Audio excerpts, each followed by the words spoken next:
Hi, welcome to this geometry lesson on the triangle sum theorem. I'm going to do a little demo here to kind of explain how it works, but then we're going to jump into some problems that you might see on your homework or quizzes or tests. If you remember from the last lesson, we talked about different types of triangles. Look at this one and think to yourself, what kind of triangle is it? Because I'm going to tell you in 3, 2, 1. That is an equilateral, equiangular. You can see all the angles are equal, but if all the angles are equal, then the sides have to be equal too. And I'm embarrassed to say how long it took me to get that to work, because now I'm going to mess it all up. But you can see they add up to 180. What happens if I move things around?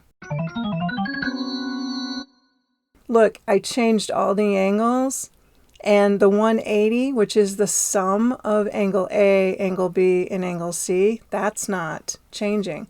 So let me move angle or point B around a little bit. Vertex B.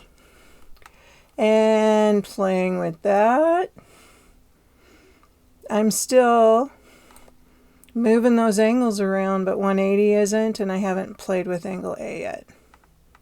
Nope, can't change that. You can't change that because that's a rule. That's just a mathematical truth.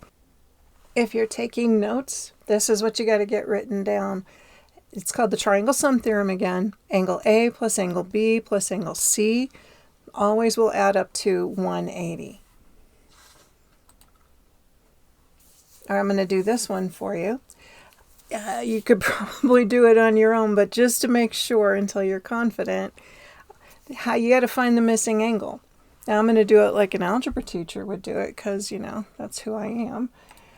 So I'm going to let my unknown be x. So x plus this 40 plus this 37 equals 180. Add those two numbers together, and we're going to get x plus 77 degrees equals 180. Now subtract 77 from both sides, and you're going to get x equals 103. Right now, I know there's somebody who's thinking, can I just grab a calculator and subtract 40 and 37 from 180 until I get 103? Yes, you can, but I am not your real life teacher, so you need to check with them to see how they want you to write this out. All right, now here's one that's a little bit tricky. It's got some algebra in it, but it also looks like it's not giving us enough information. But you have to remember what this means. That's a 90-degree angle, even if they don't type the numbers. That's what the red corner means. So let's add everything up. 3x plus 7 plus 50 plus 90 equals 180. This 3x plus 7 is the standing in, it's an expression that's standing in as the angle down here. So I'm just going to pretend it is a single angle. Now you're done with the geometry. Once you have this all set up, we have to do the algebra. And let's add up all the numbers and write a new equation.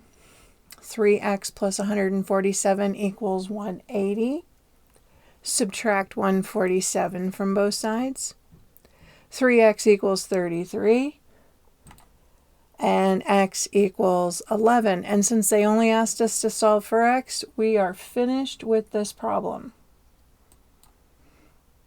All right, for this one, I want you to pause the video and try it on your own.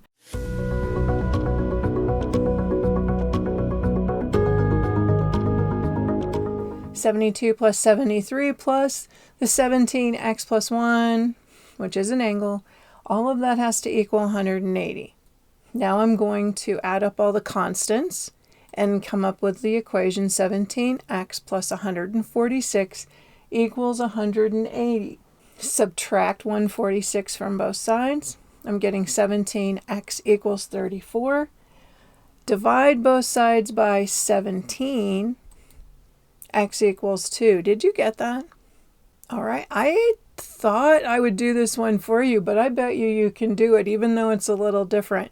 Here's the little different part. This measure of angle A. See if you can figure out what that is.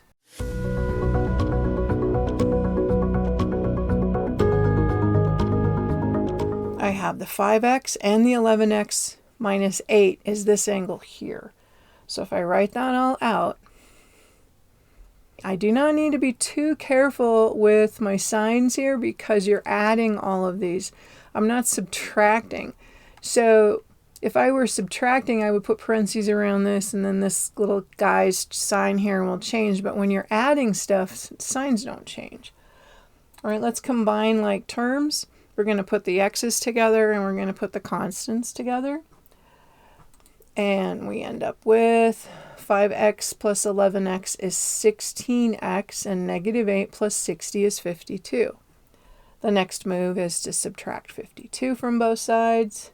Now divide both sides by 16, and we get x equals 8. And I want to be done. I really want to be done. It feels like I'm done. And maybe some of you stopped here, and that wouldn't be a wrong answer exactly. It's just that you're not finished because they wanted you to find the measure of angle A, and all we did was solve for x. Well, here's angle A. That means it's actually 5 times x, so I need to substitute that in. 5 times 8 is 40 degrees, and now I'm completely right. Yes. That is probably one of the biggest mistakes people make when in the first semester of geometry, is because in algebra you're so used to solving equations that you usually don't have to do anything once you get to this last line. You're finished at that point. Not in geometry. In geometry we push stuff back in. I don't know if this is challenging or not. It's kind of an intimidating looking diagram.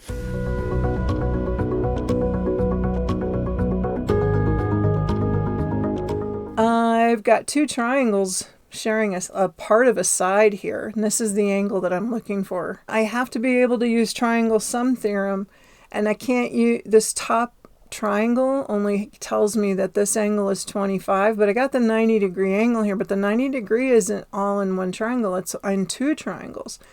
So I know it's there, but this triangle has two other angles in it. So I think I'm going to do this one the way there's at least one person screaming that they don't want to do algebra. So let's just subtract the numbers from 180. So take 51 and 84 away from 180. All right, so when I did that subtraction, I got 45. Well, that's hecka sweet because everybody knows that 90 split in half is 45. So without having to do a lot of math, I can just put 45 in this corner for this triangle. 45 plus 45 is 90. Now I can do that thing where you just subtract numbers from 180 and you come up with an answer of 110 degrees. And the next lesson is going to be about the exterior angles theorem. When you are ready, click into that one next. Bye.